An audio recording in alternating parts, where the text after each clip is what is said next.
right, so our next presentation is from the AtkinsRéalis team. We have with us today David and Sukhmit.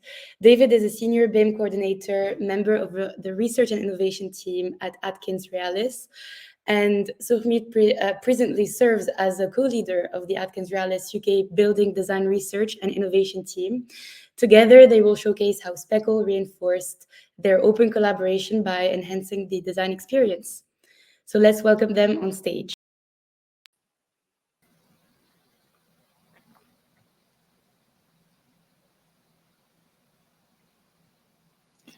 Good afternoon, or good morning, depending where everyone is today. Hi, everyone. Brilliant. Firstly, thank you for everyone for joining, and hopefully everyone will enjoy our presentation today in terms of what we've been doing within the AtkinsRéalis world, within our building design department, and look forward to feedback, thoughts, and potentially future collaboration as well. So firstly, you've got myself and David presenting today. Thank you to Senda for the great introductions.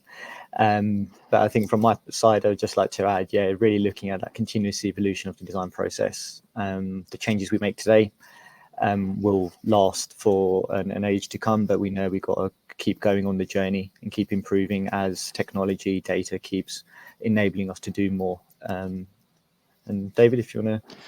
Yeah, sure. I mean, my bio, it's on the screen. I would just like to add that my background is in architecture as well.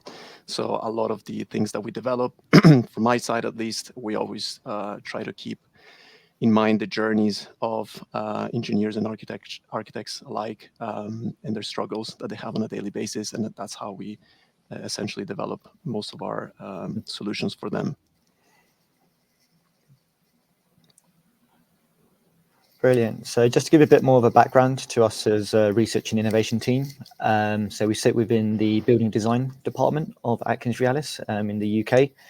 And we got established about 5 years ago with a goal of looking at unique research insights, looking at the application of advanced technology, and also an acknowledgement that we needed to enhance the traditional skill sets of mechanical engineering, building services, structural and architecture, and all the sub-disciplines within that. So as David was just saying, with background in architecture, myself with mechanical engineering, we were able to really create hybrid skill sets that looked at our core domain knowledge, and then enhancing that with the use of whether it's applied research, the ability to do digital development, software development, and data science, analytics, but also innovation facilitation as well. So it really gave us a different lens for us to look at projects, look at what our delivery teams are doing, and also how our clients are tackling some of the challenges they've got, and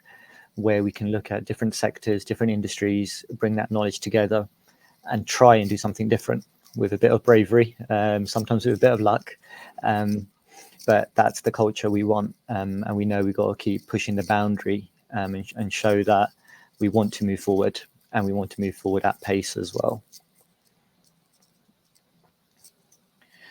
So in terms of today's presentation, what we've really been focused on, and over the last 3 years for definite, is we've been seeing a whole range of new tools, softwares, workflows coming into the market, whether that's your low, no code solutions, all the way through to productized, ready to scale applications, alongside the likes of Autodesk, Trimble and Bentley as well. So there's no shortage.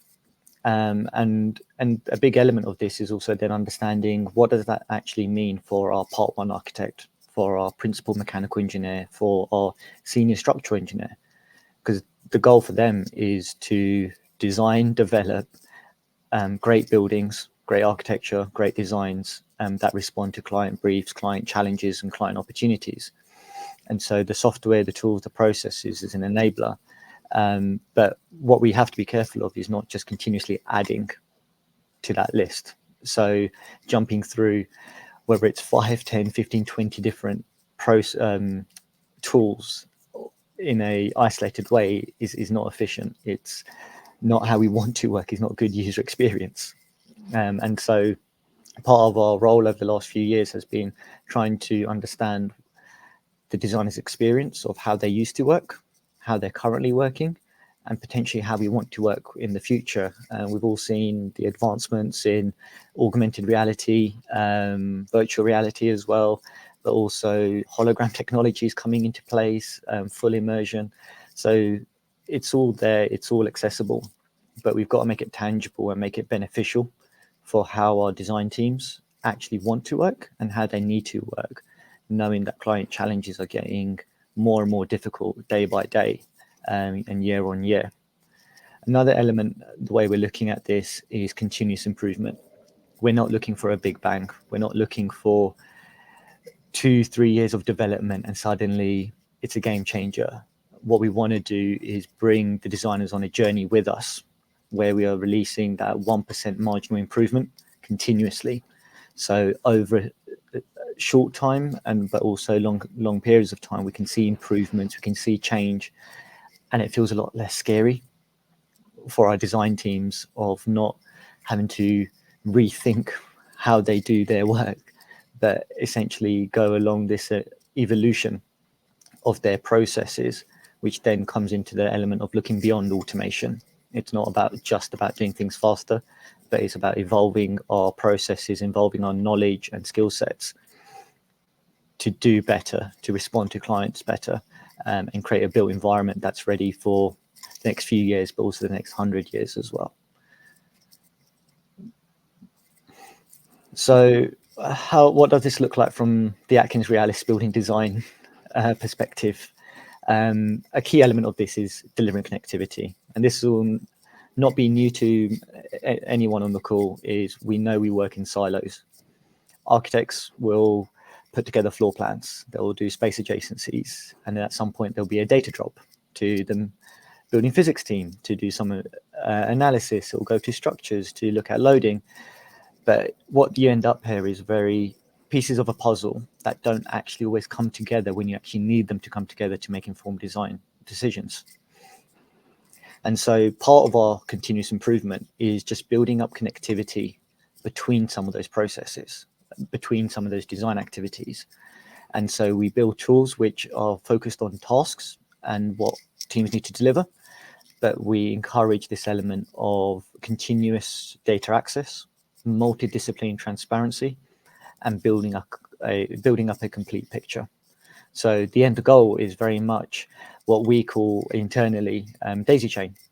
It's a collection of tools and processes which include tools off the market. So we're not saying we're going to build everything, but what we are looking at is how we integrate everything so that we're really driving out that user experience of being able to shift between the right tools for the right task at the right time with full transparency across a multidisciplinary practice. Next slide, please, David. And so this is where Speckle has become instrumental in the success, development, implementation of Daisy Chain. What we've been able to achieve is build up what we refer to as the R&I labs, really playing with this element of experimentation, very playing with this area of something that's going to continuously evolve. This isn't a product, it's a platform that will grow with us. And Speckle sits at the heart of this. The idea behind labs as well, though, is that unified user interface. We talk about user experience for individual tools and products and solutions. This is talking about user experience across a complete design process, a design life cycle. And so we also take an approach of two personas. I've talked a lot about the designers, but we also got to think about our development teams as well. We want to make it as easy for them as possible to work in this environment, to develop tools at pace, in with the right framework, the right grounding, so that we can really establish this connectivity. And once again, Speckle has truly come into its own to enable that to happen, which has meant that we've been able to put together a very strong development framework where we can define tech stack, we can define processes and best practice of using code, deploying it, how we go through our testing mechanisms and methodologies, how we go through discovery phases, with our design teams to really understand what their problems actually are. And the outcome of that is this ability of data connectivity, but also reuse as well. And so I'll pass over to David now to just go into a bit more of the details around the technology and how it all comes together alongside some of the case studies that we've got prepared for today. Great. Thanks, Suk. Right. So before we just jump into the labs, I just wanted to show this slide to show what the problem really was about, as Suk said, pretty much 3 years ago when we embarked on this journey. So on one side, we have all the design authoring tools. These are your Revits, SketchUps, and Rhinos. And we wanted to create a solution architecture that really managed to communicate with all of our tools and all of our softwares. We wanted the software and the authoring tools to communicate with the design analysis tools, with our analysis teams, and in turn to also communicate with the tools that we develop internally. So we've designed this data lake a few years ago. Most of it sits on Azure services. That means that we had to very quickly upskill ourselves on deploying things like SQL databases, Postgres, and MongoDBs, and also upskill the team itself to manage the databases, create schemas for them, and sort of create an architecture that would manage not only the data, but also how we deploy the data back to our users. So it was quite a difficult journey for a lot of us. As Suk said, most of us are in the AEC industry as architects and engineers. So we're all pretty much self-taught developers at this point. But you can see all of those connectors there that we were trying to develop ourselves. Fortunately, Speckle came into the picture, and most of those connectors are now managed by the Speckle platform. And that's been very good for us, because it means also that we don't have to manage all of the aspects of the data flow, and we can just rely on a platform like Speckle to do so, and also manage things like 3Ds and the viewers themselves. You'll see other things on the screen here. We have the Brownfield Site Selector, which is another team in the business that is developing tools for us, and the Pangea tools as well. It's our GIS team that is developing some of those tools as well. We also want to create a platform that communicates outside of the research and innovation team as well. What we want to get out of this is obviously analytics. We want to be able to own the data and manage the data ourselves on the back end, possibly entering the world of machine learning once the lake grows, and give back insights to the users, to the project managers, and mainly insights to develop better designs. So the RNI Labs is our own version of the web. This is a completely internally developed website. You can see a snippet here. On the last head count, I think we have pretty much about 18 tools that have been developed by the RNI team. They range between all of the disciplines in AtkinsRéalis, from architecture to structural engineering and building services. And also we have some tools for general project management and practice management as well. We use this platform really to communicate with the users. We use it as a form of consolidating our look and feel of our apps, and upskill ourselves into sort of one particular tech stack, and develop ourselves as developers, but also maintaining the same language. So today we'll be looking at a few of these. All of our tools are now interconnected through the use of Speckle between them. And again, we've went through this year the exercise of cutting out most of our databases, such as MongoDB and SQL databases, and transferring everything now into Speckle, so that most of our apps now communicate through this new system. So designing with context. This is the first workflow that I'll be presenting. We've been presented really with a problem statement, which was to standardize the way we collect and distribute site analysis. This is one of the first things that architects do at the beginning of a project. Sometimes survey maps haven't arrived yet, or maybe it's a feasibility study, and you want to be able to collect as much data about your site as possible. So we've developed a couple of apps for this matter. The first one is Roots. Roots is really our entry point to register all of our projects into the system. You might think about it a little bit as the globals variables that Speckle presents as well. This is a place where we can register all of the data, all of the global data related to the project, from project codes, people that are involved in the project, BIM leads, project management, locations, and then some client information if needed. The more the merrier, really. It's just a place where we can register and create a repository, a space into the Speckleverse for this project to live in. On the back end, the Roots platform actually initiates from the RNI labs. It creates a stream dedicated to that particular project, and it also scaffolds all the branches that are dedicated for our tools themselves. On the right-hand side, we have Dandelion, is our weather analysis app.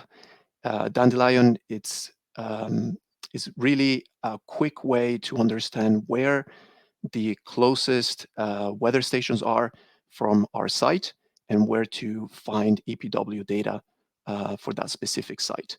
There are many ways to search and find this kind of open source data in the web, but we wanted to consolidate everything in one web application that we can serve to our user with the same look and feel, and they can navigate the data itself. It also serves as a collector of the EPW data, but also as an analysis of the EPW data, and it basically outputs several graphs of weather analysis that the user can then copy and paste into a report, or continuously check and refer back to. All of the data that is being collected and analyzed by Dandelion is available on Speckle on their own in their own schema and in their own repository. So if we need that data for subsequent analysis later, like daylight analysis or building services analysis that they might need weather data, they can pick it up directly from Speckle. We then have Sycamore. Sycamore is a site analysis and selector tool. It really serves as a quick app to understand the topography of your site. It is connected directly to the DEFRA website, which is the Department of Agriculture, Food and Agriculture in the UK. And they have mapped pretty much more than 70% of the UK with LiDAR data. And that is DTM LiDAR data and DSM LiDAR data, which serves as terrain and surfaces of the UK. These are usually very big data sets, and they present themselves as very big tiles. So we've developed a tool that in the back end, it connects to the open source database of DEFRA. It downloads and search the correct tile and the correct radius of analysis, and it basically collects all of that LiDAR data for that specific site, and it gives you back a mesh from it. This mesh is then converted into a Speckle container, which will be a topography mesh, which is then read by all of your different authoring softwares like Rhino, Grasshopper, or Revit. So yeah, so just to show you some of the interfaces here, this is Roots. As you can see, is a couple of cards that you can see. It's our onboarding tool. Most of the cards are project information cards. This is our demo one that I'm showing you here. We're collecting things like the address, project managers, things that are useful for usually our title blocks in Revit. All of this is collected, and it can also be injected into our title blocks directly through a Dynamo script. But it really serves as a global information about a project. You can see that there's a project location card with a sort of interactive map that the user can use, and that it's connected to different API calls that retrieve things like northing and eastings, longitude and latitude, but also survey map grid codes and project codes. So those are the postcodes of where that particular project is. Once all of this is completed, not all of the data is needed. We have some data that is mandatory, but once the project is completed, you can update the Speckle stream, and all of this data will go into the stream, the project. Our second one is Dandelion, and here you can see the same look and feel and the same interface. Once the project is being onboarded on Roots, it can be easily found into Dandelion. Dandelion will pick up the location of the project and will show you in a map format where are the closest weather stations. You can then select which weather station you want, or multiple as well, and run analysis on them to output back the graphs that you need.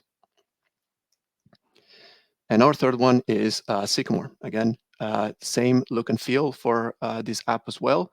In this one, you can, again, pick up the location that has been recorded in Roots, and you have a couple of selections to choose from. So you have a OSM buildings, which comes from OpenStreetMap, the DSM terrain, as I explained before, and the DTM terrain as well. All of these are essentially coming through a DeckGL website, really, which creates different layers for each one of these data sets. All of the data sets can then be sent through Speckle on that third icon that you see there on the left-hand side. So the Roots project data comes in as basically a base object with a key value pairs. As I was saying before, all of these global data is there for our other tools to use and be available for the users also to pick it up within different softwares and different connectors. Dandelion, again, is the same format. I just wanted to show here that Dandelion actually produces quite a lot of data, and the data is nested between the objects, which makes it very, very easy to retrieve, but also to isolate and send it through other types of analysis, whether that's grasshopper and ladybug analysis, or honeybee analysis, or other building services analysis that they need EPW file for. The meshes that are coming from the DEFRA website, as I said, are converted into topographic meshes, and then they're read by Speckle as general meshes. And you can see here the subdivision of the terrain mesh, the OpenStreetMap buildings, and the surface meshes with the buildings included. So I've recorded a small demo. This is a pre-recorded demo, just to show you how quick the process is between these three websites, these three tools, I must say, and how the data is basically transferred through Speckle between the tools. So I'm just going to play this. So this is our RNI website. This is one of the newest versions that we have. You can see we have most of our projects already in the database coming from Speckle. And here we are into Roots. This is the demo project that we have. At the moment, we're just changing the location. So you can come into this website and change information as much as you want. It's all recorded through the commits anyway.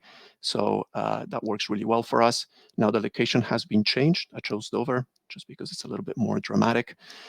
And we're jumping back into our toolkit and now back into Dandelion. So Dandelion, again, has the stream selector, which understands the stream that we want to pick up. And as you see, the location is already set up as Dover. And here we are choosing some of the weather stations that are around Dover. We can choose multiple ones and run the analysis on them. So I didn't cut the demo here, so it might take a few seconds here. It's already sped up. But you can see here it's loading both weather files and is doing some analysis in the back end to show things like temperature on the site, humidity, cloud cover, UTCI, different UTCI graphs as well. We're now jumping into Sycamore. This is using DeckGL as our backend. And again, we have a stream selector. We're picking up our demo project and it finds a location. So it's just going to fly us there. And at the moment, we don't have any layers connected. So here we are selecting just a couple of layers, the DTM and OSM. You can see the OSM coming up right here, and the DTM. Usually DTM does take a few minutes, so I've cut the video there. But all of the meshes and all of the information is coming into there. So now we can select which layer to send into Speckle. And here we're sending the DTM terrain. It's probably the most interesting one. And here we're utilizing the chunking system that Speckle provides, just to kind of subdivide the data and send it directly into the Speckle viewer. So here you see the viewer and the topography coming up, and is all very nice and portray very well in the Speckle viewer. Here I just opened Revit. You can see that topography is received as a topography also in Revit, and you can see the OSM buildings as masses coming up, and also in Rhino for our other users coming up as a mesh. So this is pretty much the workflow between these three tools. And I think I'll jump into our second case study, which is designing with intent. I'll try to be brief on this one. As you see, we're running out of time. Our problem statement here really was to record room spaces data. So this is a work in progress version of the tool at the moment. We have developed a couple of tools to work together with the architects and building services engineers to collect all of the room data and the spaces data, and really enhance the collaboration between these two disciplines. So you can see there the roots icon on there, as I just put it there because every project still has to go through roots. But on the left-hand side, we see Bamboo. Bamboo is our space schematic tool. It ingests schedule of accommodations. These usually come in the sort of manners of Excel. And we have a web app that ingests all of the rooms and the areas needed for the project, and it provides a dynamic, interactive platform for the user and the architect in this case to create adjacency maps and create topological maps of these rooms. All of this data is sent to Speckle and recorded, so that Acorn, which is our room and space data tool, ingests basically all of the parameters that have been set by building services and applies those parameters into Revit for our rooms and spaces. We also have Evergreen, which is the building design embodied carbon tool, is yet another embodied carbon tool. This one is an internal one, and it basically picks up all of our rooms, all of our spaces, different elements in the model, specifically structural elements as well, and it runs an embodied carbon analysis for all of these elements. So I don't have a demo for this one, but just to show you some of the interfaces here. This is Bamboo. As you can see, we have on the left-hand side, you see there's a schedule, which is basically a very Excel-like spreadsheet on the web that shows you all of the rooms. We have this interactive diagram view that shows you all of these spaces into a sort of adjacency map. You can click and connect and create these edges between the spaces and the rooms, which are shown on the right-hand side on the infographic column on the right-hand side, which demonstrates some of the data of the whole project. So it demonstrates the connections between the rooms, but also whether there are clusters, and it always keeps an eye on areas.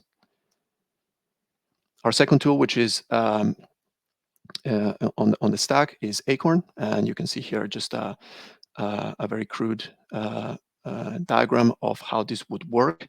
There's an interaction between architects and building design, building services to create Excel's template, which has all of the parameters that we need to inject into rooms and spaces.